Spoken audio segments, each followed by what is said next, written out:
Hello everyone, welcome to Numerical Funda, our easiest way to learn numericals. As you all know, आजकल हम कुछ course work series कर रहे हैं. तो again I am repeating AKTU university के MBA course के मार्केटिंग स्पेशलाइजेशंस की मैं आजकल वीडियो बना रही हूँ, specially for second year fourth semester. Marketing specialisation में दो सब्जेक्ट्स हैं. हम बात कर रहे हैं सर्विस एंड रिटेल मार्केटिंग की, जिसका कोड है BMB MK04. यूनिट 2 में हम पहुंचे हैं बेटा, और यूनिट 2 के पार्ट 1 को मैं आज बताने जा रही हूँ बिकॉज बहुत लंबी लंबी यूनिट्स हैं, एक वीडियो में कवर करना पॉसिबल नहीं है, तो दो पार्ट्स में मैं कवर कर रही हूँ इन यूनिट्स को. ये सिलेबस आपके ऑफिशियल वेबसाइट पे अवेलेबल है यूनिट 2 का. आप इन सारे टॉपिक्स को जब कैटेगराइज करेंगे तो चार मेन टॉपिक निकल के आते हैं. Understanding consumer behaviour in services, service design and standards, new service development process, service management and control. Part 1 में हम दो टॉपिक्स कवर करेंगे, बाकी दो टॉपिक्स हम पार्ट 2 में कवर करेंगे. राइट? चलिए बात करते हैं फर्स्ट टॉपिक की, understanding consumer behaviour in services. इसमें कुछ पॉइंट्स हम अपने कवर कर लेते हैं जिससे हमारा पूरा ये ब्रॉड टॉपिक जो है वो क्लियर हो जाएगा. तो हम इसमें कवर करेंगे services versus goods, consumer behaviour in services, customer expectations, customer perceptions और इवैल्यूएशन ऑफ सर्विसेज.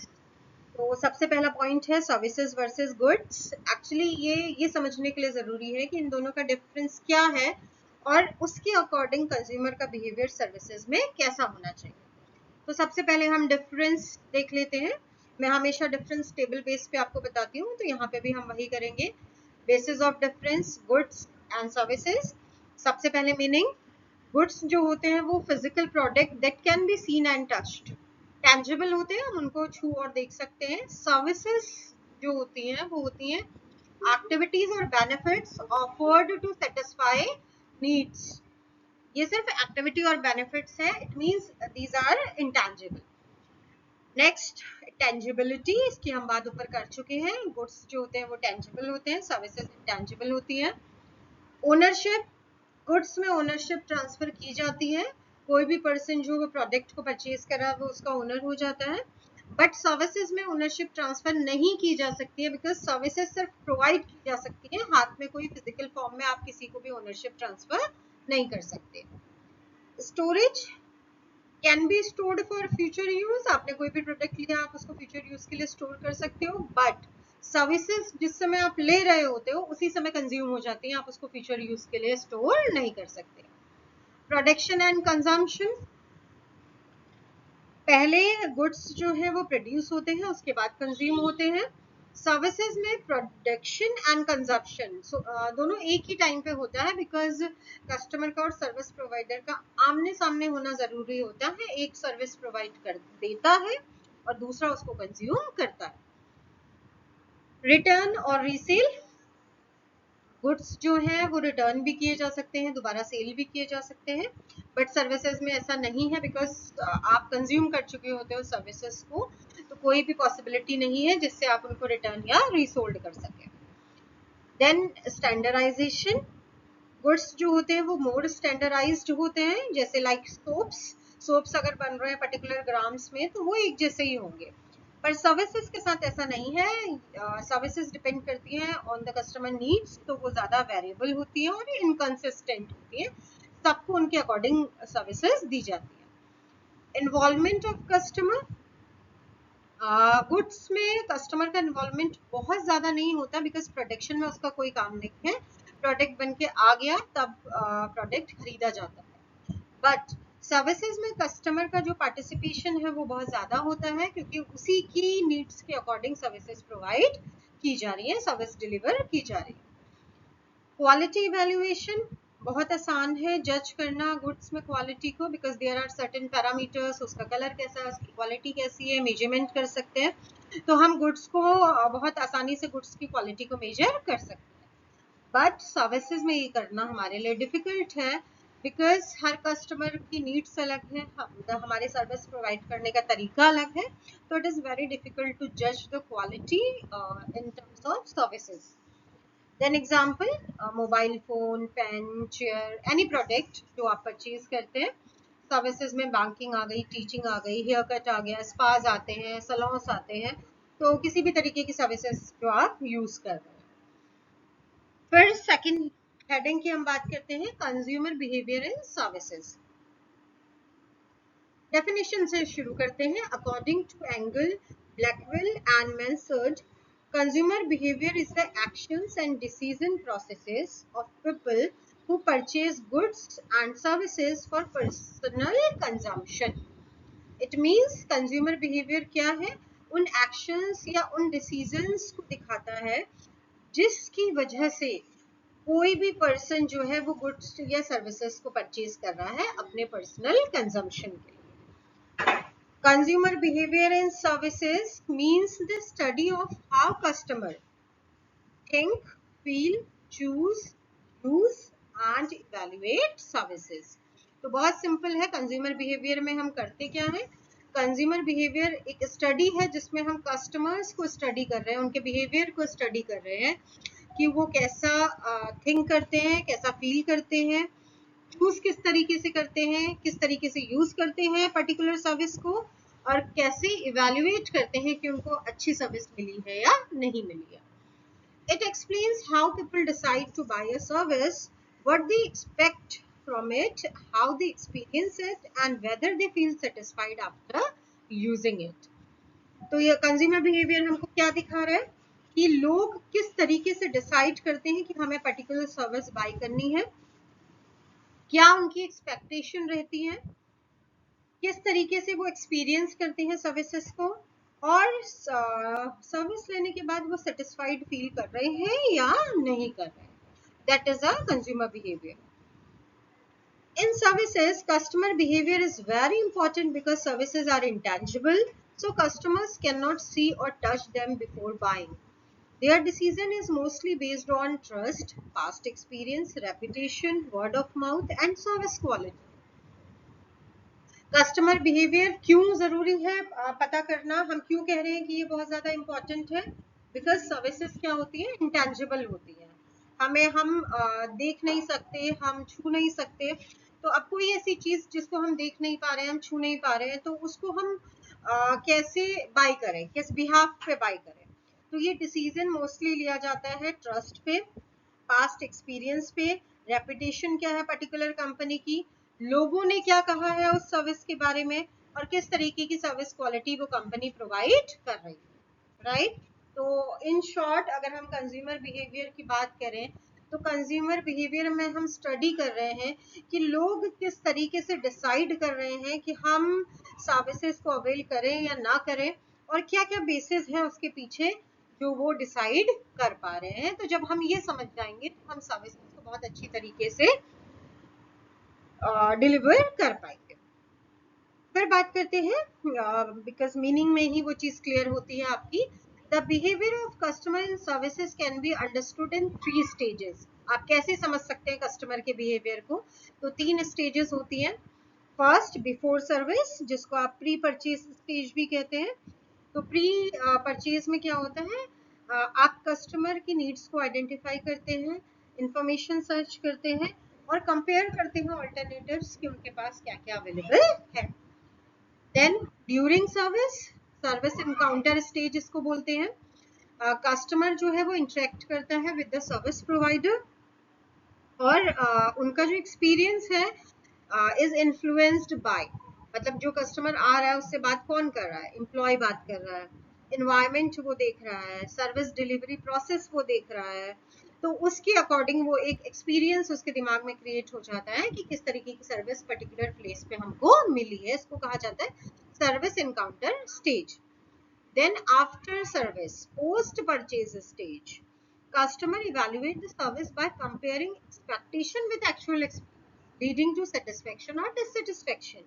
Because आपके हाथ में कोई फिजिकल प्रोडक्ट तो है नहीं, तो आप क्या सोच के गए थे और आपको कैसी सर्विस मिली, एक्सपेक्टेशन और एक्चुअल एक्सपीरियंस को कंपेयर करके कस्टमर बताता है कि वो सेटिस्फाई है या नहीं है। तो आप ये कह सकते हैं कि कंज्यूमर बिहेवियर इन सर्विस किस पे डिपेंड करता है? कस्टमर्स की एक्सपेक्टेशन पे, सर्विस क्वालिटी क्या प्रोवाइड की जा रही है और ओवरऑल एक्सपीरियंस पर्टिकुलर कस्टमर का क्या रहा। करते हैं उन फैक्टर्स की जो कि कंज्यूमर बिहेवियर को इन्फ्लुएंस करते हैं। सबसे पहले पर्सनल फैक्टर्स। पर्सनल फैक्टर्स वो इंडिविजुअल कैरेक्टरिस्टिक्स हैं जो कि कस्टमर के सर्विस अवेल करने के डिसीजन को इन्फ्लुएंस करती है। इट मीन्स वो सर्विस अवेल करेंगे या नहीं करेंगे वो उनकी इंडिविजुअल कैरेक्टरिस्टिक्स पे डिपेंड करता है। तो अब इन इंडिविजुअल कैरेक्टरिस्टिक्स में क्या क्या आता है? उनकी age, income, education, lifestyle, personality, उनकी नीड्स एंड पास्ट एक्सपीरियंसेस। एक एग्जांपल लेते हैं, जैसे फॉर सपोज एक पर्सन जो हायर इनकम ग्रुप को बिलोंग करता है वो कैसी सर्विसेज लेना पसंद करेगा? Premium services. और वो जो बजट कॉन्शियस है वो किस तरीके की सर्विसेज को चूज करेगा? लो कॉस्ट ऑप्शंस को। तो जो भी उनके इंडिविजुअल कैरेक्टरिस्टिक्स है उन पे मेजरली डिपेंड करता है कि वो किस तरीके की सर्विसेज अवेल करेंगे। फिर आते हैं psychological factors. Psychological factors means वो फैक्टर्स जो कि इफेक्ट करते हैं कस्टमर या कंज्यूमर के सोचने के तरीके को और उनके फील करने के तरीके को। इसमें आता है उनका perception, motivation, beliefs and expectation. एक पर्टिकुलर कस्टमर का जो प्रीवियस एक्सपीरियंस है या फिर जो उसकी एक्सपेक्टेशन है वो स्ट्रांगली इफेक्ट करती है उसकी सर्विस को अवेल करने के जजमेंट को। बिकॉज जैसा पास्ट में उनका एक्सपीरियंस रहा होगा फॉर अ पर्टिकुलर सर्विस या वो क्या चाह रहे हैं सर्विस से कि उनको किस तरीके की सर्विस मिले, उस पे मेजरली डिपेंड करता है कि वो किस तरीके की सर्विस अवेल करेंगे। Motivation also pushes a person to choose a service that solves a specific need. फिर बात करते हैं सोशल फैक्टर्स की। Social factors comes from people and social around the customer. हम कहते हैं ना the people are social animals या पर्सन्स आर सोशल एनिमल्स। तो सोसाइटी में आप जहाँ रह रहे हो आपके आसपास जो लोग हो जो सोसाइटी हो वो मिलके आपके सोशल फैक्टर्स बनाती है। इस पे आती हैं आपकी family, friends, social groups, social networks, culture and social norms. Services में रिकमेंडेशन ट्रस्टेड पीपल से बहुत ज़्यादा ली जाती है और उनका जो वर्ड ऑफ माउथ होता है उनके बेस पे सर्विसेज अवेल की जाती है। जैसे बहुत अच्छा एग्जांपल, आपके किसी रिलेटिव ने कहा कि आप उस पर्टिकुलर रेस्टोरेंट में जाइए वहाँ का खाना बहुत अच्छा है, आप उस मैरिज लॉन को अवेल करिए, वहाँ बहुत अच्छी सर्विसेज मिलती हैं, आपको सस्ते में वो मैरिज लॉन मिल जाएगा, आप फंक्शंस वहाँ कर सकते हैं, वहाँ का स्टाफ बहुत अच्छा है। That is word of mouth. तो सर्विसेज में बहुत ज़्यादा जो है वो ट्रस्टेड पीपल के लोगों को माना जाता है बातों को और बहुत ज़्यादा स्ट्रांगली इन्फ्लुएंस करती है ये चीज़ें सर्विस अवेल करने के decisions. Then situational factors. Situational factor वो चीज़ें जो कि डिसाइड करेंगी कि हम एक सर्विस अवेल कर रहे हैं या नहीं कर रहे हैं एक पर्टिकुलर सिचुएशन में। वो डिपेंड करेगा सिचुएशनल फैक्टर्स पे, जैसे कि physical environment, time pressure, convenience या फिर कस्टमर का इमोशनल स्टेट। तो इट मीन्स कि हम किस पर्टिकुलर सिचुएशन में सर्विस अवेल करने जा रहे हैं वो एक बहुत अहम रोल प्ले करता है जब हम सर्विस लेते हैं। एग्जाम्पल, जैसे एक रेस्टोरेंट में हम गए, वहाँ का एटमॉस्फेयर कैसा है, लोकेशन कैसी है, कितनी स्पीड से वो सर्विस दे रहे हैं, तो ये सारी चीज़ें मिलके कस्टमर के डिसीजन और उसके सेटिस्फेक्शन को इम्पैक्ट करेंगे। अब बात करते हैं सर्विस एक्सपीरियंस की। अपने आप में एक अलग हेडिंग है सर्विस एक्सपीरियंस। हम पूरी यूनिट में सर्विस एक्सपीरियंस की बात लगातार करते रहेंगे, पर एक्चुअली सर्विस एक्सपीरियंस होता क्या है? सर्विस एक्सपीरियंस वो ओवरऑल एक्सपीरियंस है जो कि एक पर्टिकुलर कस्टमर को सर्विस यूज करने से पहले, सर्विस यूज करते टाइम और उसके बाद वो फील कर रहा होता है। तो ये एक बहुत इंपॉर्टेंट रोल प्ले करता है customer satisfaction, loyalty and future purchasing decision में। बिकॉज जैसा एक पर्टिकुलर पर्सन का एक्सपीरियंस होगा वो उसी के बेस पे डिसीजन लेगा। तो सर्विस एक्सपीरियंसेस में जो डायमेंशंस आते हैं, जो एस्पेक्ट्स आते हैं उनकी बात करते हैं। सबसे पहले service quality. Service quality means कितनी अच्छी तरीके से हम अपनी सर्विसेज को डिलीवर कर रहे हैं अकॉर्डिंग टू कस्टमर एक्सपेक्टेशंस। तो यहाँ पे आ जाती हैं चीज़ें जैसे रिलायबल है सर्विस है कि नहीं है, रिस्पॉन्सिवनेस कितनी है, एश्योरेंस, इम्पैथी, टेंजिबल्स आसपास के कैसे हैं। तो जितनी हाई सर्विस क्वालिटी आप क्रिएट करेंगे उतना ही पॉजिटिव एक्सपीरियंस क्रिएट होगा और उतना ही कस्टमर का सेटिस्फेक्शन बढ़ेगा। तो सर्विस क्वालिटी अपने आप में एक बहुत इंपॉर्टेंट फैक्टर है जो कि सर्विस एक्सपीरियंस को बनाता है। फिर हम बात करते हैं सर्विस इनकाउंटर की। Service encounter means direct interaction between customer and service provider. तो अब जब इंटरेक्शन हो रहा है तो उसमें इन्वॉल्व कौन कौन होगा? आपके एम्प्लॉयज होंगे, आपका स्टाफ का बिहेवियर देखा जाएगा, कम्युनिकेशन देखा जाएगा और प्रॉब्लम सॉल्विंग स्किल देखी जाएगी। ये सब मिल के आपके सर्विस इनकाउंटर को बनाते हैं। तो जितना पॉजिटिव इंटरेक्शन क्रिएट करोगे आप उतना ही ट्रस्ट क्रिएट होगा, सेटिस्फेक्शन आएगा लोगों में, और जितना पुअर इंटरेक्शन होगा उतना ही डिससेटिस्फेक्शन आएगा। तो सर्विस इनकाउंटर भी जो है वो सर्विस एक्सपीरियंस बनाता है। सर्विस डिलीवरी रिफर करता है उस प्रोसेस को जिस तरीके से आप सर्विस प्रोवाइड कर रहे होते हो कस्टमर्स को। तो टाइमलीनेस कितनी है, कन्वीनियंस कितना है, एक्सेसिबिलिटी है कि नहीं है, इफिशियंसी है या नहीं है। तो जितनी smooth and well organised service delivery होगी उतना ही कस्टमर का ओवरऑल एक्सपीरियंस बढ़ेगा। तो service quality, service encounter, service delivery मिलके आपके सर्विस एक्सपीरियंस को क्रिएट करते हैं।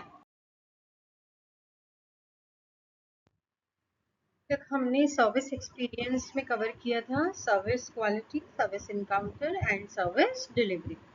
सर्विस डिलीवर करने के बाद आता है post purchase evaluation. It means कि customer after using the service compare करता है कि हमारी जो एक्सपेक्टेशन थी वो एक्चुअल सर्विस से मैच हुई है या नहीं हुई है। ये इवैल्यूएशन कस्टमर को ये हेल्प करने में डिसाइड करता है कि whether the actual experience met their expectations और नॉट। देन आता है कस्टमर सेटिस्फेक्शन। कस्टमर सेटिस्फेक्शन तब होगा जब जो हमारा एक्चुअल है वो एक्सीड करेगा कस्टमर की एक्सपेक्टेशन से। तो satisfied customer are more likely to reuse the service, recommended it to others and develop loyalty towards the service provider. If not, तो they will create a negative impact on your company. फिर बात करते हैं service recovery की। Service recovery refers to the action taken by the service provider when a problem or a service failure occurs. Quick complaint handling, apologies and corrective actions can turn a negative experience into a positive one. Customer satisfy एक point तो हो गया कि customer satisfy हुआ या नहीं हुआ। दूसरा ये हो गया कि अगर कस्टमर को कोई प्रॉब्लम आई या कोई सर्विस फेल हुई तो उस पे आपने कितने क्विकली रिस्पॉन्स किया, कस्टमर के साथ कैसे डील किया। तो उस टाइम पे भी जो नेगेटिव बिहेवियर है कस्टमर का, उसको लग रहा है कि आपने सर्विस अच्छी नहीं की है या नेगेटिव जो भी एक्सपीरियंस वो कर रहा है उसको भी आप पॉजिटिव में कन्वर्ट कर सकते हो। एंड लास्ट में आता है post purchase behaviour. After experiencing the service, customer अपना जो फीडबैक है, अपने रिव्यूज, अपने रिकमेंडेशंस या फिर उसका decision, continue using the same service provider और नॉट। ये सब जो एक्टिविटीज है वो आती हैं आपकी पोस्ट परचेज बिहेवियर पे। उनका जो बिहेवियर है पर्टिकुलर कस्टमर्स का वो ऑर्गेनाइजेशन की रेपुटेशन और उनकी लॉन्ग टर्म सक्सेस को डिसाइड करता है। बिकॉज रिपीटेटिव कस्टमर आपको बिजनेस ग्रोथ देगा, नेगेटिव कस्टमर आपकी मार्केट खराब करेगा। तो आई होप पूरा कस्टमर एक्सपीरियंस आपको क्लियर हो गया होगा। अब नेक्स्ट टॉपिक कवर करते हैं customer expectations in services. Customer expectations means the belief or hopes customers have about how a service should perform. Customer expectation क्या चीजें हैं, हम क्या एक्सपेक्ट करते हैं किसी से, हमारे कुछ बिलीव्स हैं या होप्स है कि ये पर्टिकुलर सर्विस प्रोवाइडर हमें ये सर्विस दे सकता है। तो उन्हीं बिलीव्स और होप्स को हम क्या बोलते हैं, customer expectations. In services, expectations are very important because customers cannot fully judge the service before using it. ये तो बहुत ऑब्वियस है बिकॉज इंटेंजिबल है सर्विसेज, तो बिना यूज किए कस्टमर को उनको जज कर पाना बहुत मुश्किल है। तो उसके अलावा कस्टमर किस तरीके से फिर जज करेगा, वो किस तरीके से अपनी एक्सपेक्टेशंस आपसे लगाएगा। कस्टमर की जो एक्सपेक्टेशंस हैं वो कैसे बनती है। Point number 1, based on past experiences. अगर सिमिलर सर्विसेज के साथ या सेम सर्विसेज के साथ हमारा कोई पास्ट एक्सपीरियंस है तो हम उसके अकॉर्डिंग अपनी कोई राय बना लेते हैं। Influenced by word of mouth, friends, family या बाकी कोई कस्टमर, आपको कोई रिलेटिव मिल गया, कोई नोन मिल गया, उसने बताया कि ये सर्विस, ये पर्टिकुलर सर्विस इस तरीके से वर्क कर रही है, तो वहां पे आपका एक एक्सपेक्टेशन शेप हो जाता है। Affected by promotion and advertising, marketing communications आपके माइंड में एक इमेज क्रिएट कर देते हैं कि ये सर्विस क्या करने वाली है, तो उससे भी आपका एक एक्सपेक्टेशन क्रिएट होता है।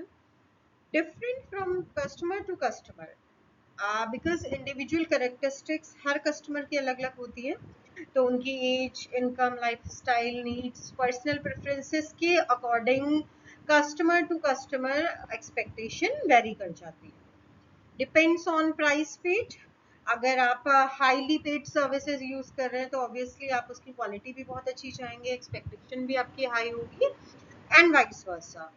Influenced by brand image, trusted and well known brand जो भी होगी उसके साथ ऑलरेडी आपकी एक्सपेक्टेशन हाई होगी, बिकॉज वो अपने नाम के लिए ही जाने जाते हैं, अपनी सर्विसेज को बेटर देने के लिए ही जाने जाते हैं, तो ऑटोमेटिकली जो आपकी एक्सपेक्टेशंस होंगी वो हाई हो जाएंगी। इम्पॉर्टेंट फॉर सेटिस्फेक्शन, तो ये आप ये देखिए कि जब आपके पास कोई एक्सपेक्टेशन है आप तभी आप उसको एक्चुअल से मैच करके देखते हैं, तो एक्सपेक्टेशन होगी तभी सेटिस्फेक्शन हो रहा है या नहीं हो रहा है ये आप देख पाओगे। तो अगर आपकी जो एक्चुअल सर्विसेज हैं वो मैच कर जाती हैं आपकी एक्सपेक्टेशन से या उससे ज़्यादा कर लेते हैं आप एक्चुअल सर्विसेज, तो ऑब्वियसली कस्टमर फील सेटिस्फाइड। अगर ऐसा आप नहीं कर पाते तो they will get dissatisfied. Possible levels of customer expectation, अभी भी हम कस्टमर एक्सपेक्टेशन का ही पॉइंट कवर कर रहे हैं। तो कितने लेवल्स हो सकते हैं कस्टमर एक्सपेक्टेशन के। First one is ideal expectation और डिजायर्स।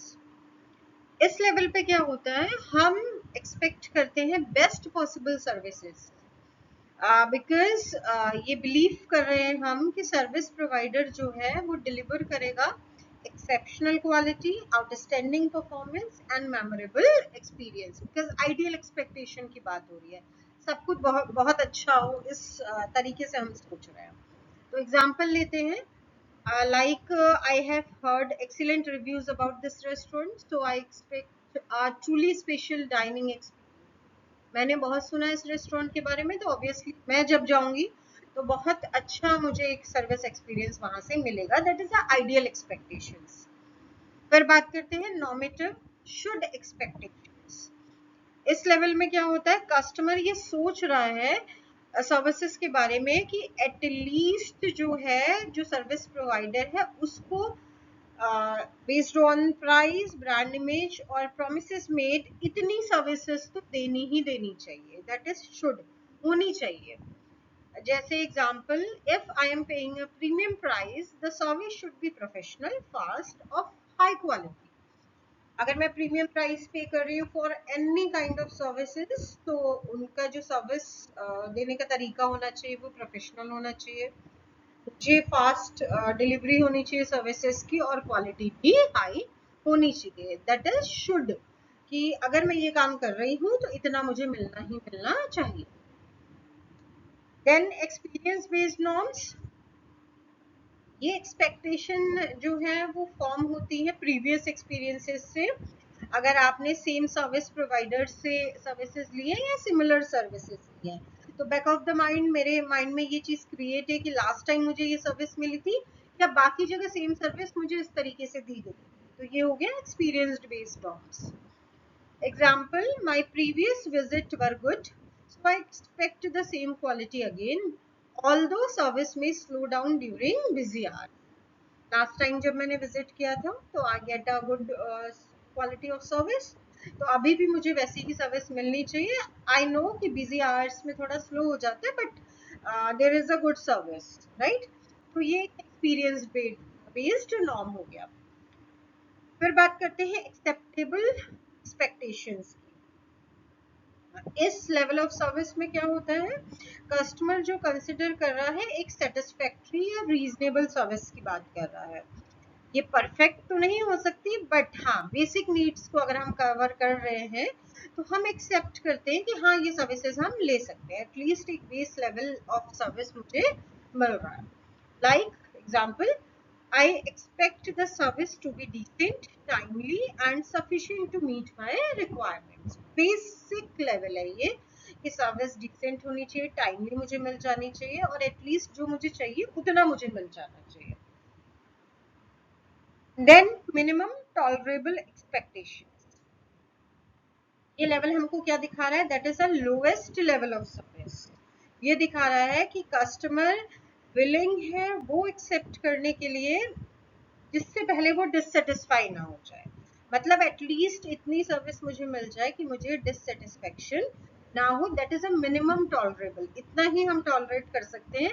इससे कम अगर आपने सर्विस मुझे प्रोवाइड की या क्वालिटी कम कर दी तो हम क्या हो जाएंगे, डिससेटिस्फाई हो जाएंगे। For example, even if the service is basic, because the price is low, I still expect it to meet minimum standards. जैसे आप एग्जाम्पल ले लीजिए कि मैंने बहुत लो प्राइस पे किया है किसी सर्विस के लिए, पर मैं इतना तो चाहूंगी कि एक मिनिमम स्टैंडर्ड उस पर्टिकुलर सर्विस में मेट हो ही हो। तो ये that is a minimum tolerable. अगर उतना भी नहीं होगा तो फिर हम वो सर्विस लेंगे ही नहीं। So these are the possible levels of customer expectations. Customer perceptions in services, ये अपने आप में एक अलग पॉइंट है। मैं पहले ऑलरेडी सारे पॉइंट डिस्कस कर चुकी हूँ कि किस किस तरीके से हम इसको पढ़ेंगे। तो नया टॉपिक शुरू करते हैं, customer perceptions in services. Customer perception means the set of opinions, feelings and judgments that customer from about a brand or services based on their experiences, expectations and interactions. Customer perception क्या है? Perception और कुछ नहीं होता, वो होता है set of opinions, हमारी feelings और हमारे judgments, जो कि एक कस्टमर फॉर्म कर लेता है अबाउट अ ब्रांड और अ सर्विस उनके एक्सपीरियंस के बेस पे, उनके एक्सपेक्टेशन के बेस पे और जो उन्होंने इंटरेक्ट किया सर्विस प्रोवाइडर से उसके बेस पे। इन services perception is very important because customer judge the brand through every touch point such as support, communication, website experience and what other people say online. Services में perception क्यों important है, because customer जो है वो आपकी brand को जज कर ले रहा है किसी भी व्यू पॉइंट से। सपोर्ट सिस्टम कैसा है आपका, कम्युनिकेशन कैसा है, वेबसाइट पे अगर वो गया है आपकी तो उसका एक्सपीरियंस कैसा है, बाकी लोग ऑनलाइन आपके बारे में क्या बोल रहे हैं, आपका स्टाफ का बिहेवियर कैसा है, सर्विस डिलीवरी कितना टाइम पे हो रही है, सो ऑन। तो बस वो जो भी इंटरेक्शन हो रहा है उसका, उसकी बेस पे वो कुछ ओपिनियंस बना ले रहा है, कुछ फीलिंग्स हैं उसको आपके ब्रांड को लेके, जजमेंट्स उसने बना लिए हैं आपके पर्टिकुलर ब्रांड के लिए। तो that is a customer perception. अब कुछ भी नहीं है कि ऐसे कौन से फैक्टर्स हैं जो कि इन्फ्लुएंस करेंगे कस्टमर परसेप्शन को। जब हम इन फैक्टर्स की बात करते हैं तो उसका मतलब ये होता है व्हाट अफेक्ट्स परसेप्शन, क्या चीज है जो परसेप्शन को अफेक्ट कर सकती है। तो पहला point, customer service interaction. Customer service provider का जो इंटरेक्शन हो रहा है वो किस तरीके से हो रहा है, it will form perception. Product और सर्विस की क्वालिटी क्या है, ऑनलाइन रिव्यू या पब्लिक का फीडबैक क्या है about your service, marketing and advertising के थ्रू आपने क्या प्रमोट किया है, आप वो दे रहे हैं या नहीं दे रहे हैं, इन्फ्लुएंसर एंड एक्सपर्ट रिकमेंडेशंस क्या है आपकी सर्विस को लेके, एंड डिजिटल एक्सपीरियंस कैसा रहा है आपकी सर्विस को लेके पर्टिकुलर कस्टमर का। तो ये सारे फैक्टर्स हैं जो कि इन्फ्लुएंस करेंगे कस्टमर के परसेप्शन। उसके बाद हम बात करते हैं फॉर्मेशन ऑफ कस्टमर परसेप्शन, किस तरीके से फॉर्म होता है, हाउ परसेप्शन इज क्रिएटेड, कैसे बनता है। तो ये बनता है, पहला point, exposure to brand information. मुझे पहले पता तो चले कि ये सर्विस मिल रही है और क्या क्या चीजें इस सर्विस में मिल रही है, तब मैं कोई परसेप्शन बनाऊंगी। तो that is exposure to brand information. Recommendations from others, बाकी लोगों ने मुझे बता दिया कि वो पर्टिकुलर सर्विस कैसी है, तो उससे भी मेरे माइंड में एक व्यू पॉइंट क्रिएट हो गया। Expectations created by marketing, marketing हुई है मार्केट में उसकी, और उससे मेरी एक एक्सपेक्टेशन क्रिएट हो गई, एक ओपिनियन बन गई कि ये पर्टिकुलर सर्विस ऐसी हो। एक्चुअल सर्विस एनकाउंटर, मैं गई सर्विस लेने तो मुझे किस तरीके से सर्विस दी गई है, डिलीवरी कैसे की गई है सर्विस की। Comparison of expectation and performance, जो मेरी एक्सपेक्टेशन थी, जो मैंने सोचा था वैसा मुझे मिला या नहीं मिला, it will also create a perception. Post service evaluation, service लेने के बाद आप माइंड में सोचते हो ना, कहीं भी सर्विस लेके आए, मैंने इतना पैसा दिया, मुझे किस तरीके की सर्विस मिली, कैसा एक्सपीरियंस मेरा रहा, तो इवैल्यूएट करते हो आप उसको। फाइनल ओपिनियन फॉर्मेशन, जब सारी चीजें आपने कर ली तो now in your brain there is a perception about a particular service कि वो कैसी सर्विस है। ये सारे फैक्टर्स हैं जो कि परसेप्शन को क्रिएट करते हैं, फॉर्म करते हैं। फिर बात करते हैं importance of customer perception. Why perception matters, जरूरत ही क्यों है, हम क्यों जान रहे हैं कस्टमर का परसेप्शन कैसा होना चाहिए। Because it influences buying decisions, अगर किसी ने अपने माइंड में ओपिनियन, फीलिंग्स एंड जजमेंट्स हो गए उसके दिमाग में, तो वो बाइंग डिसीजन को इन्फ्लुएंस करेगा। Build customer trust, increase satisfaction, create customer loyalty, generate positive word of mouth, वो satisfied है तो वो बाकी लोगों को भी बताएगा। strengthen brand image, बहुत अच्छी इमेज बन जाएगी मार्केट में आपके बारे में। improves business growth, जब सारी चीजें पॉजिटिव होंगी तो automatically it will lead to business.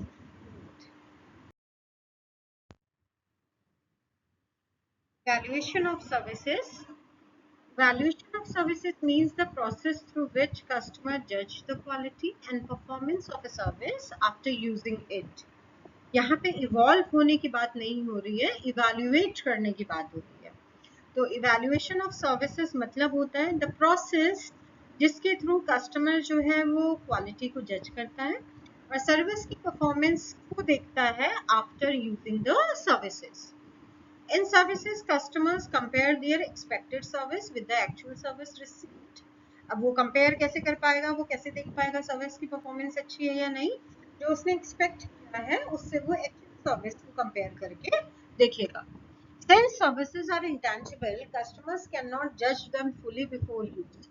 So evaluation becomes an important part of consumer behavior in services. जैसा कि सर्विसेज जो है इंटेंजिबल होती है, हम जब से सर्विसेज की यूनिट शुरू की है तब से बात कर रहे हैं, तो कस्टमर के लिए जो बहुत मुश्किल है उनको जज करना बिफोर यूज, तो इवैल्यूएशन जो है एक बहुत इंपॉर्टेंट पार्ट बन जाता है कंज्यूमर बिहेवियर का। बिकॉज सर्विस यूज करने के बाद अगर वो क्रिएट कर रहा है कोई इमेज, तो it will difficult for any service company to change it, right. तो हमें पहले से ही पता होना चाहिए कि किस तरीके से वो जज करेगा, सो दैट हम प्री प्रिपेयर्ड होके अपनी सर्विसेज को अच्छा कर लें। बात करते हैं इंपॉर्टेंस की, क्यों जरूरी है इवैल्यूएशन ऑफ सर्विसेज को देखना।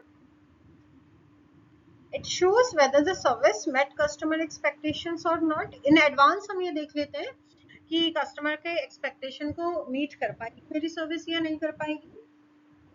It helps in understanding customer satisfaction and dissatisfaction. Obviously अभी हमने कितनी बार बात कर ली है कि अगर expected सर्विस से actual सर्विस मैच हो जाती है तो it means कंज्यूमर जो है वो satisfied है। अगर actual सर्विस मुझे कम मिली है जो मैंने सोचा था उससे, तो obviously dissatisfaction होगा। तो जब comparison होता है तो either the customer gets satisfied or dissatisfied, वो भी आपको पहले से ही देखना है। It influences repeat purchase and loyalty. अगर कस्टमर आपका सेटिस्फाइड है, आपने आज पर द नीड उनको सर्विसेज सारी चीजें आपने अच्छे बेहतर तरीके से कर ली है, तो obviously it will repeat purchase and loyalty. It help service providers improve their quality. अगर आप इन एडवांस ही प्रिपरेशन कर रहे हैं तो ऑब्वियसली क्वालिटी को पहले से इम्प्रूव कर सकते हैं। ये बिल्कुल ऐसा है कि after service after using the service customer का एक्सपीरियंस अच्छा रहे, उसके लिए हम एडवांस में सोच रहे हैं कि हम क्या करें वो एक्सपीरियंस अच्छा रहे। तो जब पहले से आप सोच के रखते हैं तो ऑब्वियसली आप एक पॉजिटिव वे में जा रहे हैं, तो क्वालिटी आपकी इम्प्रूव हो रही है। It affects word of mouth, reviews and brand. जिस तरीके की आपकी सर्विसेज होगी, एक्सपेक्टेशन को अगर वो मैच कर रहे हैं तो ये अफेक्ट करेगा वर्ड ऑफ माउथ को, लोग अच्छा बोलेंगे आपके बारे में, रिव्यूज अच्छे बनेंगे और आपकी ब्रांड इमेज क्रिएट होगी। It is useful for understanding how consumers behave in service settings. बहुत जरूरी है सर्विसेज में ये जानना, बिकॉज सर्विसेज आर इंटेंजिबल। तो पहले से हमें समझने में बहुत मदद करता है कि किस तरीके से कंज्यूमर बिहेव करता है सर्विस इंडस्ट्री में। Then steps in evaluation of services, क्या स्टेप्स होते हैं? तो the first one is formation of expectations. पहले से सबसे पहला काम था एक्सपेक्टेशंस फॉर्म कर लेना कि किस तरीके की सर्विस होनी चाहिए, क्या मेरी ज़रूरत है, मेरा पास्ट एक्सपीरियंस क्या है, हमने मार्केटिंग के थ्रू या एडवर्टाइजिंग के थ्रू क्या देखा है, लोगों ने क्या रिकमेंड किया है। तो ये सारी चीज़ें मिलके एक्सपेक्टेशन फॉर्म कर देते हैं। हम कस्टमर एक्सपेक्टेशन की पहले भी बात कर चुके हैं, तो वो सारे पॉइंट्स को दिमाग में रख लीजिए। वो सारी चीज़ें मिलके हमारे दिमाग में एक एक्सपेक्टेशन फॉर्म कर देती है। Then service experience, now it's time to deliver the service. तो उसमें क्या होगा, जब आप सर्विस यूज कर रहे हो तो आप ऑब्जर्व करते हो एक्चुअल परफॉर्मेंस को, वहाँ के स्टाफ का बिहेवियर देखते हो, उनका एनवायरनमेंट देखते हो, डिलीवरी स्पीड देखते हो, क्वालिटी देखते हो सर्विसेज के, and so on, so many factors. तो जब सारी चीजें आप देख रहे हो on the time of delivery of service, तो उससे आपको एक एक्सपीरियंस क्रिएट होता है कि मुझे किस तरीके की सर्विस दी गई है। देन कंपैरिजन, किसका कंपैरिजन? एक्चुअल का कंपैरिजन, एक्सपेक्ट, जजमेंट। अब उस कंपैरिजन के बेस पे एक कस्टमर एक फॉर्म कर देता है कि जो सर्विस है वो अच्छी है, एवरेज है या पुअर है। सेटिस्फेक्शन और डिससेटिस्फेक्शन, हम स्टार्टिंग से बात कर रहे हैं, अगर एक्चुअल सर्विस जो है वो एक्सपेक्टेड सर्विस से मैच हो गई या एक्सीड कर गई एक्सपेक्टेशन को तो सेटिस्फेक्शन होगा, अगर वो ऐसा नहीं कर पाई तो डिससेटिस्फेक्शन होगा। पोस्ट इवैल्यूएशन बिहेवियर, जब हम इवैल्यूएट कर चुके होते हैं तो कस्टमर का बिहेवियर कैसा होगा, वो रिपीट करेगा सर्विस को, मतलब वो सर्विस दोबारा लेगा हमसे या नहीं लेगा, कंप्लेन करेगा या फिर दूसरों को रिकमेंड करेगा या किसी दूसरे सर्विस प्रोवाइडर के पास चला जाएगा। तो उसका पोस्ट इवैल्यूएशन बिहेवियर क्या होगा? It is totally depending on his experience, उसने जो सोचा था वैसी सर्विस उसको मिली या नहीं। फिर बात करते हैं की एस्पेक्ट्स ऑफ सर्विसेज की, क्योंकि आप सर्विस को इवैल्यूएट कर रहे हो तो आपको पता होना चाहिए कि सर्विसेज में ऐसा क्या हो जिसके बेस पे हम इवैल्यूएट करें। जैसे अगर हम कोई पेपर देने जाते हैं तो marks is the evaluation criteria, कि मुझे इतने % मार्क्स मिले तो मेरी परफॉर्मेंस क्या है। सर्विस के साथ ऐसा नहीं है, बिकॉज वो इंटेंजिबल है। तो कौन कौन से पॉइंट है जो ये दिखाते हैं कि सर्विस को कैसे इवैल्यूएट किया जा सकता है? First one is reliability, service जो है वो सही तरीके से दी जाए और कंसिस्टेंटली दी जाए। रेस्पॉन्सिवनेस, कितनी फास्ट और कितनी विलिंगनेस के साथ स्टाफ सर्विस दे रहा है। Assurance, knowledge, confidence and trust, कितना क्रिएट कर रहा है आपका employ on customers mind. Empathy, personal care and attention दिया जा रहा है कस्टमर को। टेंजिबल्स मतलब बिकॉज हमारी सर्विस जो है वो इंटेंजिबल है तो उसको सपोर्ट दिया जाता है टेंजिबल सर्विसेज से, जैसे physical facilities, appearance of staff, service environment, जहाँ भी आप बैठे हैं उसका इंटीरियर, उसका एक्सटीरियर, उसका फर्नीचर, एवरीथिंग इंक्लूडेड इन टेंजिबल्स में। देन प्राइस एंड वैल्यू, किस अमाउंट में आप वो पर्टिकुलर सर्विस प्रोवाइड कर रहे हो। सर्विस कंसिस्टेंसी, कस्टमर को वो पर्टिकुलर सर्विस सिमिलर क्वालिटी के साथ मिल रही है या नहीं मिल रही है। एम्प्लॉय बिहेवियर, कितना पोलाइट है, उसका कम्युनिकेशन कैसा है, कितना हेल्पफुल है। तो एम्प्लॉय का behaviour is a very important factor, because अगर एम्प्लॉय अच्छा नहीं होगा तो आपकी सर्विस वर्क नहीं करेगी। टाइमलीनेस, कितने समय पे वो पर्टिकुलर सर्विस दी जा रही है। रेस्टोरेंट में अगर 4 घंटे बाद खाना आए तो ऑब्वियसली कोई नहीं खाएगा। overall experience, so the final impression left on the customer mind, सारी चीजों को इंक्लूड करते हुए आपने अल्टीमेटली कस्टमर को किस तरीके की सर्विस दी है, that is a overall experience. हमने अभी तक अपना फर्स्ट टॉपिक जो है वो पूरा पढ़ लिया है, that is understanding of consumer behaviour. Consumer behaviour की meaning, perception, expectations, behaviour, everything included जो अभी तक हमने पढ़ा। अब सेकंड मेन हेडिंग पढ़ने जा रहे हैं, that is service design and standard. इसको हम दो तरीके से पढ़ेंगे, दो पार्ट्स में पढ़ेंगे।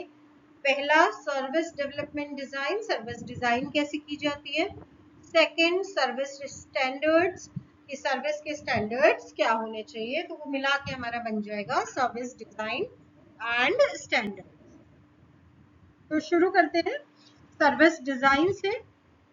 Service design and development is the strategic process of planning and organizing people, infrastructure, and communication to enhance the quality of interactions between a service provider and its customers.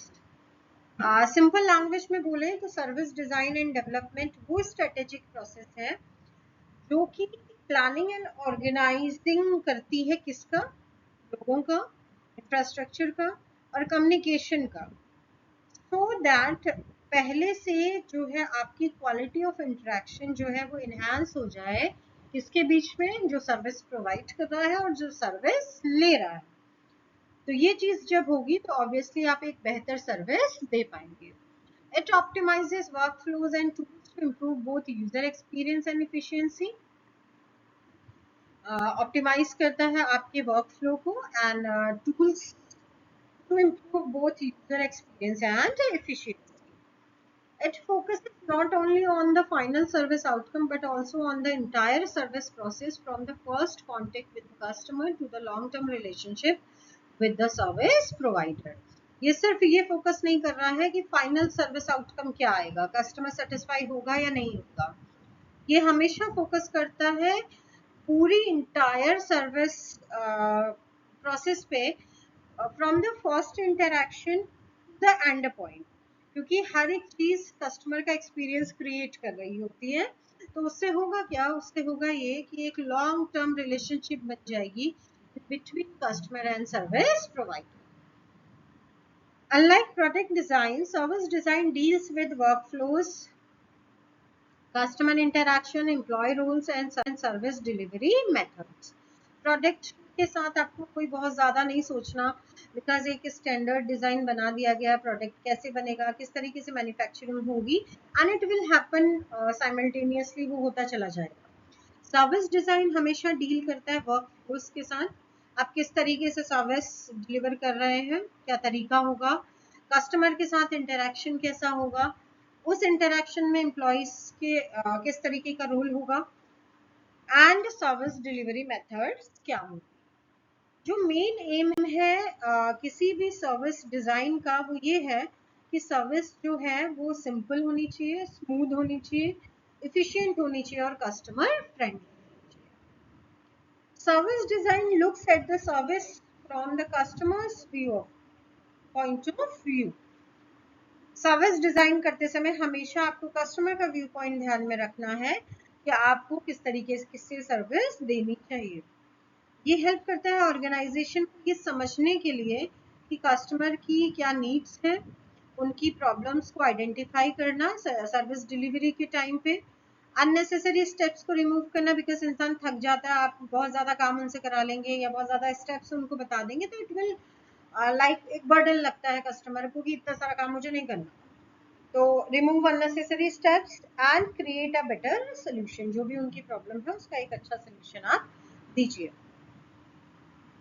It also helps employees by making the service process clearer and easier to manage. बहुत short में अगर हम बात करें तो service design 3 question को deal कर रहा है।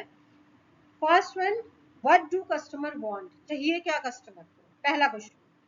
दूसरा, कस्टमर की जरूरतें क्या है, एक होता है वांट, एक होता है नीड।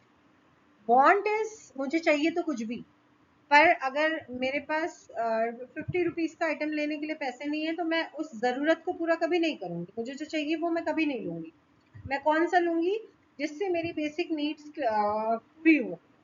तो कस्टमर क्या वांट कर रहा है, कस्टमर की एक्चुअल नीड्स क्या है, and how do customer prefer to interact with the service, और किस तरीके से करना चाहता है सर्विस प्रोवाइडर।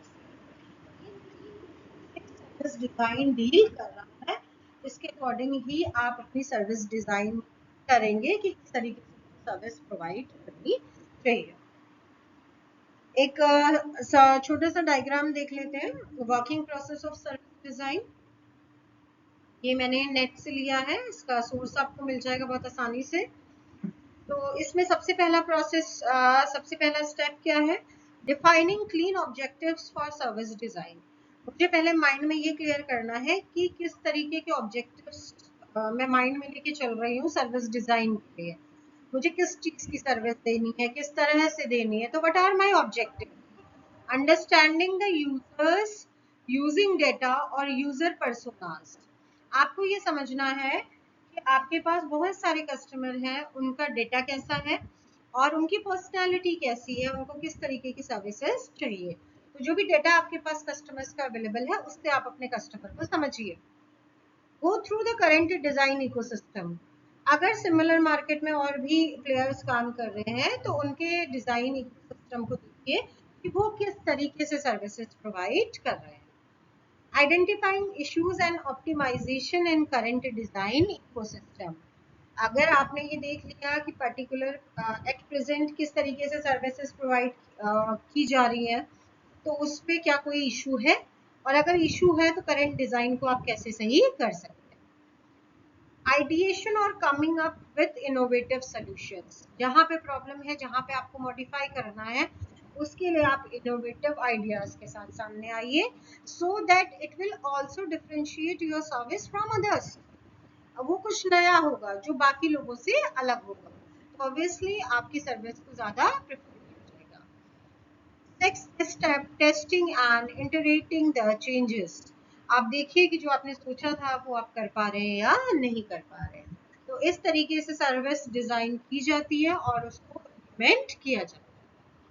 अब बात करते हैं बेनिफिट्स ऑफ सर्विस डिजाइन की, कि क्यों किया जा रहा है, क्यों हम एक्चुअली सर्विस को डिजाइन ही क्यों कर रहे हैं, क्या जरूरत है।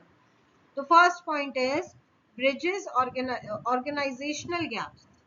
जो आपका ऑर्गेनाइजेशन है, जो आपकी बिजनेस है, वो अलग अलग डिपार्टमेंट के साथ काम कर रही है, जैसे मार्केटिंग डिपार्टमेंट है, सेल्स डिपार्टमेंट है, ऑपरेशन डिपार्टमेंट है, कस्टमर सपोर्ट डिपार्टमेंट है, HR, finance and so on. बहुत सारे डिपार्टमेंट्स होते हैं बिजनेस में। तो क्या जो पूरा टीम वर्क है वो एक साथ मिलके किया जा रहा है to provide a consistent and smooth customer experience? सब लोग एक ही दिशा में काम कर रहे हैं या नहीं कर रहे हैं। Then reduce redundancy. Service design करते समय हमें ये आइडेंटिफाई करना है कि अननेसेसरी स्टेप्स कौन सी हैं, रिपीटेटिव एक्टिविटीज तो नहीं हो रही हैं, या फिर इनएफिशिएंट प्रोसेस तो नहीं है, जो चाहिए वो मिल रहा है या नहीं मिल रहा है। तो अगर इस तरीके के इश्यूज को आप हटा देंगे तो बिजनेस का समय बचेगा, कॉस्ट कम हो जाएगी और उसकी इफिशियंसी बढ़ जाएगी। तो रिडेंडेंसीज को हटा दीजिए आप। Then improves customer and employ experience. अब आपको एक वेल डिजाइंड सर्विस क्रिएट करनी है जो कि एक बेटर एक्सपीरियंस दे कस्टमर्स को, और वो आप कैसे कर सकते हैं? सर्विस को इजी एंड कन्वीनियंट बना के। इससे आप क्या कर सकते हैं? आप एम्प्लॉयज को भी हेल्प कर रहे हैं by providing clear process and reducing work related difficulties. आप कस्टमर और एम्प्लॉयज दोनों का एक्सपीरियंस अच्छा कीजिए। आप उनको साफ साफ बताइए कि किस तरीके से काम होना है, सो दैट दोनों का इंटरेक्शन जो है वो स्मूथ हो सके। Then identifies and resolves conflict. Conflict कहाँ पे आ रहे हैं?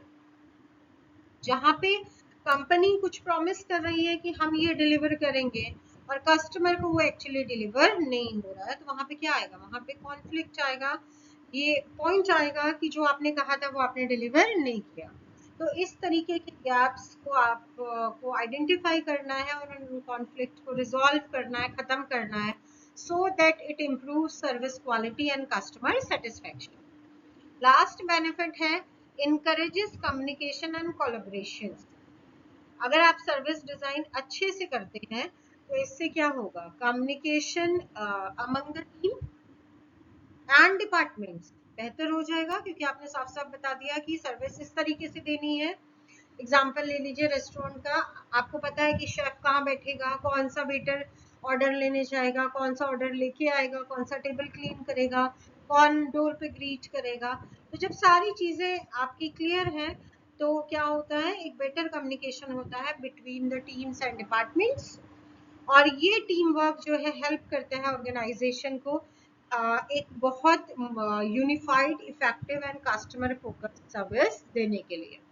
तो ये 5 पॉइंट्स जो है वो बेनिफिट्स दिखा रहे हैं कि अगर हम एक अच्छी सर्विस डिजाइन कर लें तो हमको क्या क्या उसके बेनिफिट्स हो सकते हैं। बात करते हैं सर्विस डिजाइन के की कंपोनेंट्स एंड प्रिंसिपल्स की। The first one is human centred approach. इस अप्रोच में क्या किया जाता है, जितनी भी सर्विस डिजाइन की जा रही है उसका फोकस होता है यूजर्स की नीड्स एंड उनके experiences through out the service journey. ये देखते हुए हम अपनी सर्विस को डिजाइन करते हैं। Second, service blueprinting. ये इसको आप ऐसे कह सकते हैं, इट इज अ की tool that map the entire customer experience along with the supporting backend processes. Customer experience की बात तो हम कर ही रहे हैं, उसको सपोर्ट हम किसके साथ दे रहे हैं, supporting backend processes. System thinking, ये जो अप्रोच है कहती है holistic interaction between employed technology and materials rather than just a final customer facing output.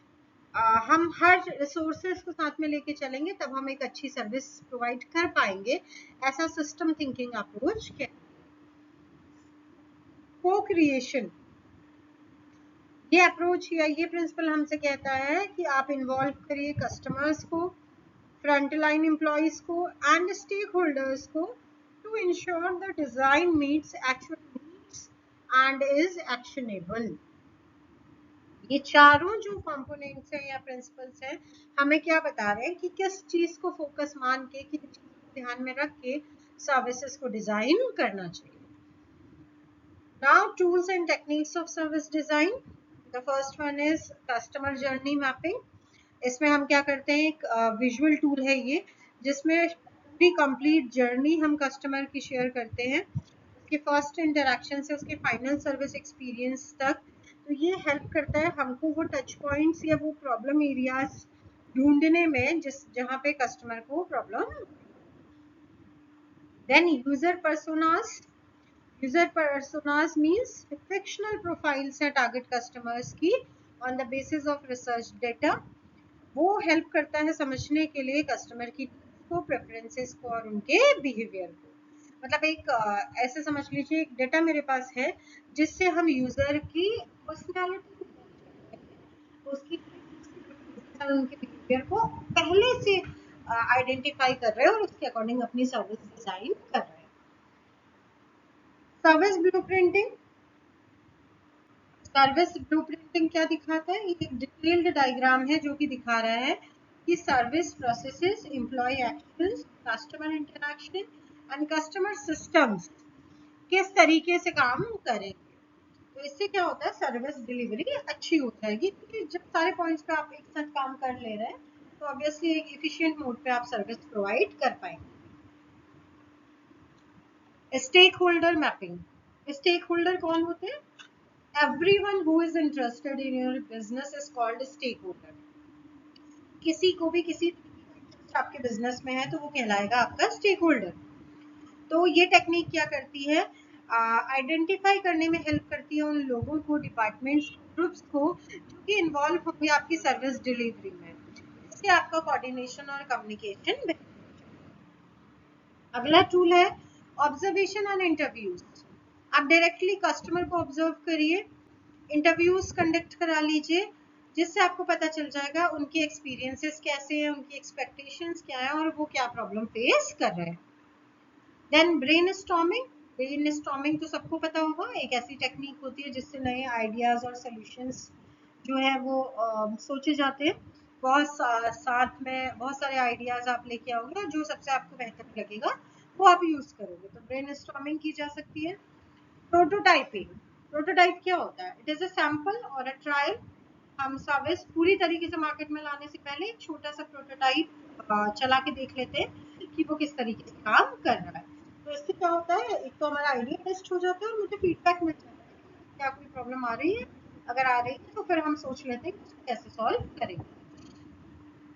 Feedback and सर्वे, ये भी एक तरीका है। आप क्योंकि ऑब्जर्वेशनल इंटरव्यू आप एक लिमिटेड तरीके से कर सकते हैं, पर अगर आप सर्वे कंडक्ट करा लें, लोगों से फीडबैक ले लें, तो आपको एक्चुअल डेटा मिल जाएगा, जिससे आप और इम्प्रूवमेंट के चांसेस आपके बढ़ जाते हैं। फिर देखते हैं स्टेप्स इन सर्विस डिजाइन। किस तरीके से आपको सर्विस डिजाइन करनी है। डिफाइन ऑब्जेक्टिव्स, पहले आप सोचिए कि आपको सर्विस डिजाइन करनी ही क्यों है, what are the objectives. Then understand users, अभी हमने बात की यूजर डेटा के बेस पे हम समझ लें कि what is the user profile, उसके अकॉर्डिंग हम अपनी सर्विसेज को क्रिएट करेंगे। Review current service, similar area में अगर कोई सर्विस दी जा रही हो तो आप उसको रिव्यू कर लीजिए, किस तरीके से वो दी जा रही है, what is the status, what is the performance of that particular service. Identify problems, अगर करंट मॉडल में आपको कोई इशू लग रहा है तो आप उसको आइडेंटिफाई करिए, उस प्रॉब्लम को आइडेंटिफाई करना जरूरी है, because that is a source of customer dissatisfaction. Sorry.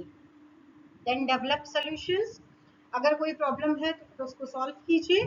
And test and improve, आपने जो सोल्यूशन दिया है उसको टेस्ट कीजिए कि वो एक्चुअली प्रॉब्लम को कैटर कर रहा है या नहीं कर रहा है, और खुद को इम्प्रूव करके मार्केट में लेके आइए।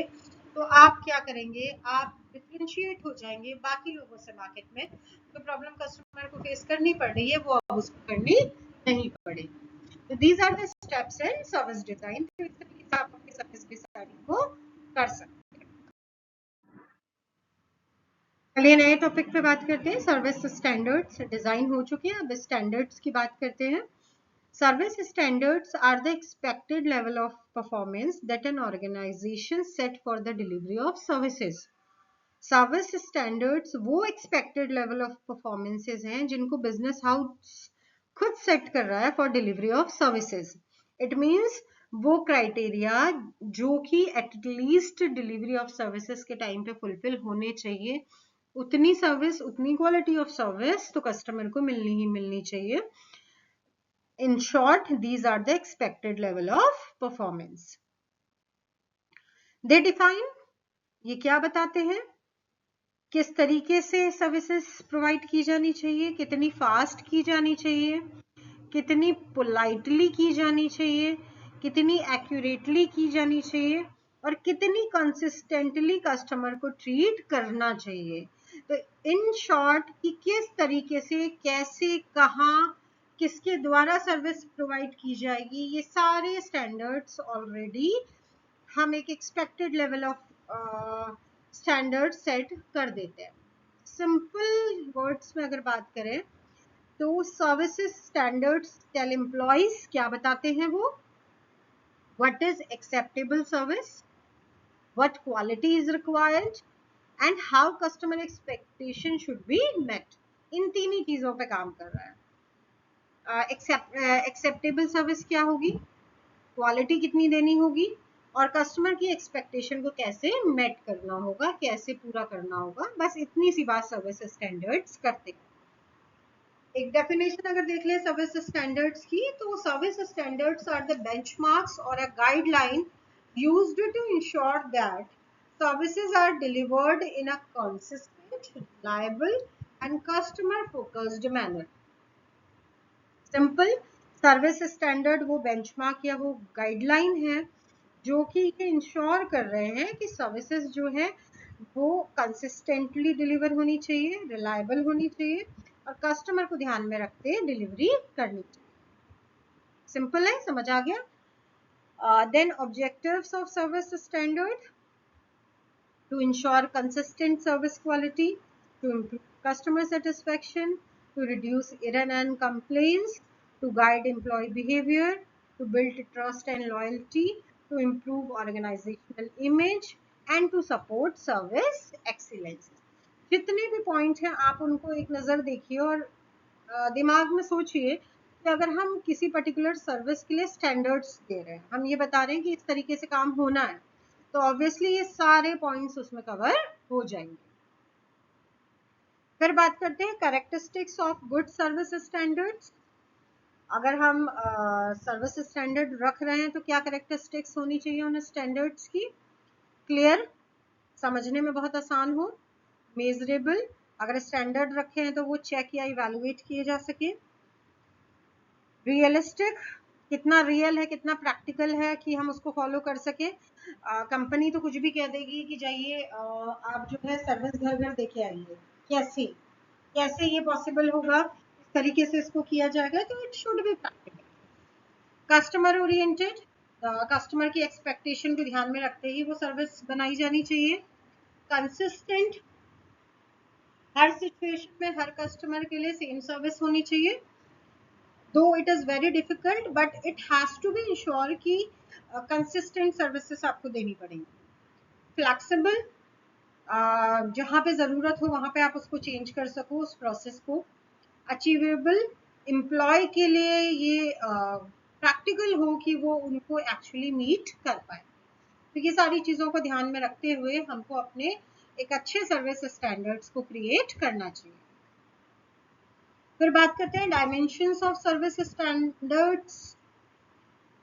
डायमेंशंस मतलब हो गया कि आप किन चीज़ों का, किन एस्पेक्ट्स का ध्यान रखेंगे सर्विस स्टैंडर्ड्स बनाते समय। तो सबसे पहले रिलायबिलिटी। रिलायबल कौन होता है? जो मतलब जिस पे हम भरोसा कर सके।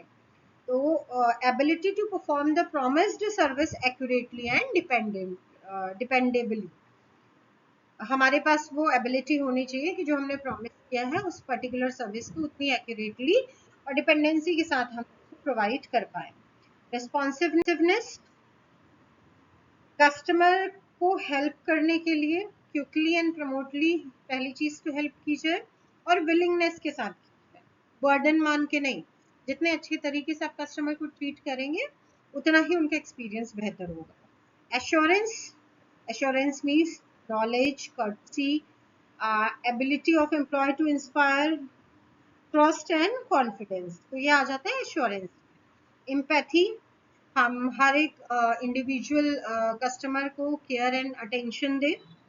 टेंजिबल्स, हम बिकॉज हमारी सर्विसेज इंटेंजिबल हैं तो टेंजिबल चीज़ों के साथ हम उसको क्या करें, क्लब कर दें, जैसे रेस्टोरेंट्स में करते हैं।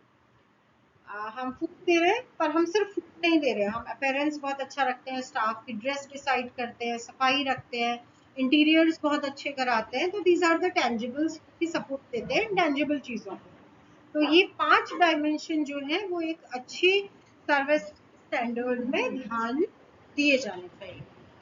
अब बात करते हैं एग्जांपल्स ऑफ सर्विस स्टैंडर्ड्स की। बहुत जल्दी जल्दी मैं बताऊंगी। कस्टमर की कॉल को 30 सेकंड के अंदर रिस्पॉन्ड करना है, ये एक सबसे स्टैंडर्ड हो सकता है। कोई भी कस्टमर कंप्लेन कर रहा है उसको 24 घंटे के अंदर रिजॉल्व करिए। हर कस्टमर को पोलाइटली ग्रीट कीजिए। सर्विस एरिया में क्लीनलीनेस रखिए, क्लीन रखिए सर्विस एरिया को।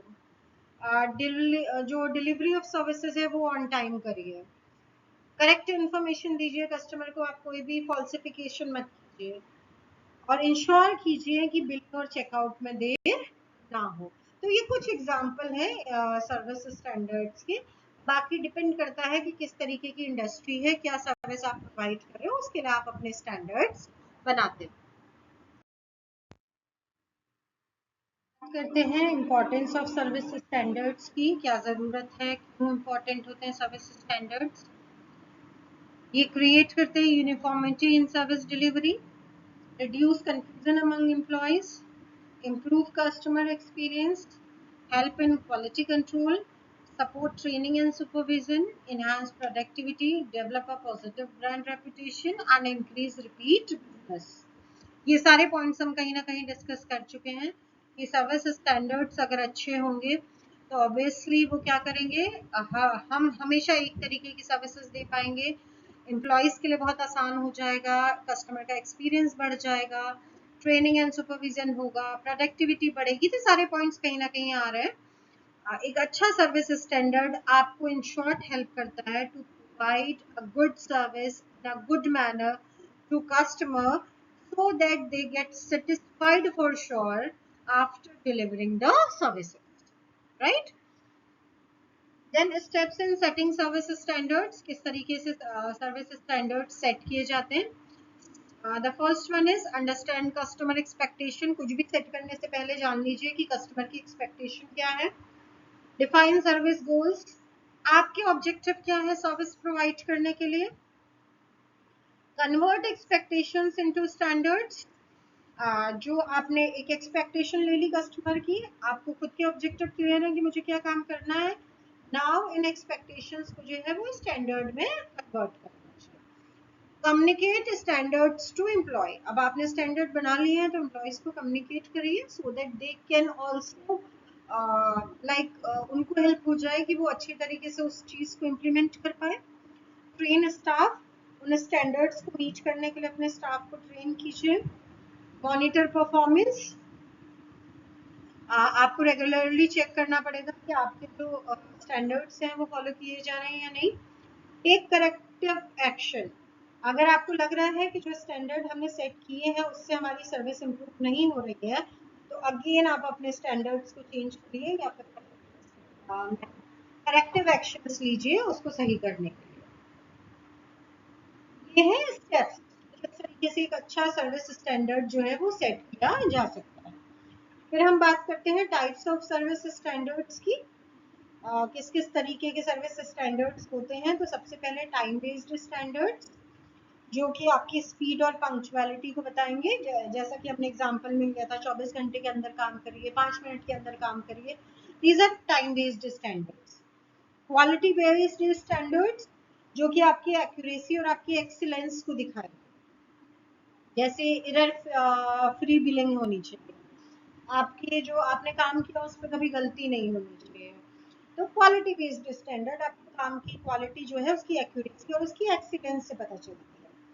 Behaviour based standards. अब ये आ गया एम्प्लॉयज से रिलेटेड क्योंकि आप तो नहीं प्रोवाइड कर रहे हैं, आपका जो भी स्टाफ है वो प्रोवाइड कर रहा है पर्टिकुलर सर्विस. तो उनका कम्युनिकेशन कैसा है, वो कितनी पोलाइटली बात कर रहे हैं, उनका बिहेवियर कैसा है. तो ये होता है behaviour based standards. Appearance based standards. अब सारी चीजें अच्छी हैं बट आपका जो एनवायरनमेंट है या आपका जो स्टाफ है वो मतलब like look and presentation wise अच्छा नहीं लग रहा है. तो क्या होगा, आप कितनी भी अच्छी सर्विस दे लीजिए वो कस्टमर को सेटिस्फाई आप नहीं कर पाएंगे या कोई कमी जरूर रह जाएगी. Then process based standards. Process means होता है the way you are going to deliver the service. तो फिक्स प्रोसीजर होनी चाहिए. जैसे हैंडलिंग द कंप्लेंट्स. ये एक प्रोसेस है कि किस तरीके से कंप्लेन को हैंडल किया जाएगा या किस तरीके से कस्टमर को ग्रीट किया जाएगा, किस तरीके से उसे खाना सर्व किया जाएगा. तो प्रोसेस बेस्ड स्टैंडर्ड्स किस तरीके से आप अपनी सर्विस को डिलीवर करेंगे. तो ये 5 टाइप्स होते हैं सर्विस स्टैंडर्ड्स. फिर हम बात करते हैं बेनिफिट्स ऑफ सर्विस स्टैंडर्ड्स. अब इतनी सारी चीजें जब हमने पढ़ ली हैं कि एक अच्छा स्टैंडर्ड जो है हमें हेल्प करता है एक अच्छी सर्विस प्रोवाइड करने के लिए, तो अब उसके बेनिफिट्स क्या क्या हो सकते हैं. Better customer satisfaction. आपने सारा काम अच्छे से किया तो obviously the customer gets satisfied. Stronger brand image बन जाएगी मार्केट में. एम्प्लॉय की परफॉर्मेंस भी इम्प्रूव होगी क्योंकि आपने क्लियरली कम्युनिकेट किए हुए हैं अपने स्टैंडर्ड्स. Reduce service errors. गलतियां कम होंगी. हायर सर्विस कंसिस्टेंसी आएगी. आप कंप्लेन बेहतर तरीके से हैंडल कर पाएंगे. कस्टमर की लॉयल्टी बनेगी बिकॉज आप टाइमली और बहुत अच्छी सर्विस उनको प्रोवाइड कर रहे हैं. और कॉम्पिटिटिव एडवांटेज आ जाएगी आपके पास बिकॉज अगर आप कहीं पे भी एरर नहीं कर रहे हैं तो कस्टमर जो है एक अच्छा फीडबैक आपके लिए देगा, लॉयल हो जाएगा. तो कॉम्पिटिटिव एडवांटेज ऑटोमेटिकली आपके पास आ जाएगी. फिर बात करते हैं लिमिटेशंस एंड चैलेंजेस की. ऑब्वियसली बेनिफिट्स होंगे तो लिमिटेशंस भी होंगी. Services are difficult to measure exactly. हम कितने भी एक्सपेक्टेशंस को कैलकुलेट कर ले, हम सर्विस एक्चुअल सर्विस को कंपेयर कर ले, पर सर्विसेज को मेजर करना ही अपने आप में एक डिफिकल्ट टास्क है. Customer expectations keep changing. हमने एक्सपेक्टेशन के अकॉर्डिंग सर्विस बना तो दी पर उनकी एक्सपेक्टेशंस ही चेंज हो रही हैं. तो ये भी एक डिफिकल्ट टास्क है टू हैंडल। ह्यूमन का जो बिहेवियर है वो वेरिएशन क्रिएट करता है। 10 कस्टमर एक दिन में आए हैं तो 10 तरीके के लोग आए होंगे, तो how to handle them and how to provide services equally और uniformly to them, it is a very difficult task. High standards में इंक्रीज कॉस्ट, जितने आप हाई स्टैंडर्ड्स रखेंगे आपका प्राइस भी बढ़ता चला जाएगा। तो यू हैव टू थिंक कि हम किस क्लास को कैटर कर रहे हैं, वो प्राइस दे पाएंगे या नहीं दे पाएंगे। Training and monitoring take time, अगर स्टाफ की ट्रेनिंग और उनकी मॉनिटरिंग की आप बात कर रहे हैं तो वो समय लेगा और पैसा भी लेता है। स्टैंडर्ड्स में become rigid if not updated, अगर आप जो चेंजेस हो रहे हैं उसके साथ साथ अपने स्टैंडर्ड्स को चेंज नहीं करेंगे तो क्या होगा, दे बिकम रिजिड, और वो अपडेट अगर आप नहीं करेंगे तो वो आउटडेटेड भी हो जाएंगे और वो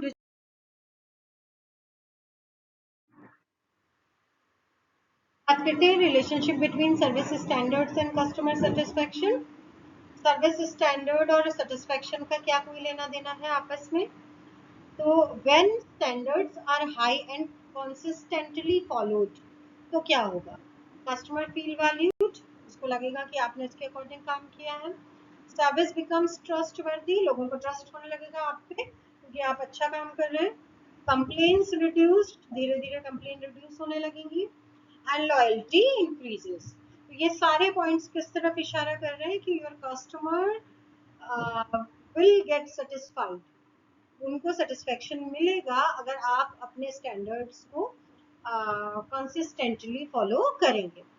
अगर पुअर स्टैंडर्ड्स होंगे हमारे तो क्या होगा, कस्टमर में डिससेटिस्फेक्शन आएगा, नेगेटिव वर्ड ऑफ माउथ होगा, लोग नेगेटिव कम्युनिकेशन करेंगे मार्केट में, कस्टमर लॉस होने लगेगा, लोग कम आएंगे आपके पास एंड वीक रेपुटेशन, ऑब्वियसली आपकी इमेज मार्केट में खराब होती चली जाएगी। तो सर्विस स्टैंडर्ड्स और कस्टमर सेटिस्फेक्शन का कैसा रिलेशनशिप है?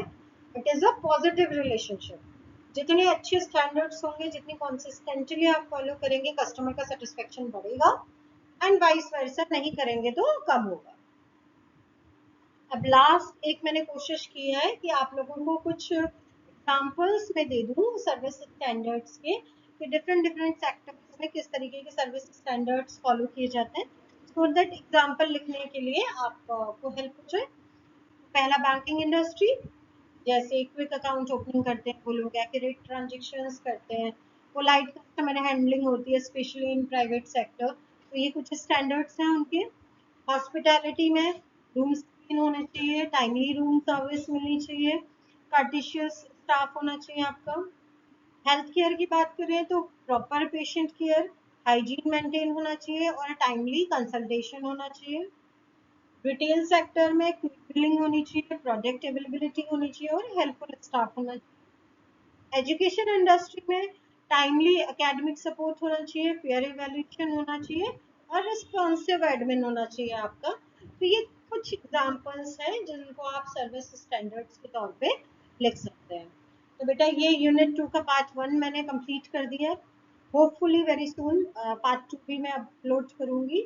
तो keep watching for the videos और अपने फ्रेंड्स को भी आप इनको शेयर करिए। Thank you so much.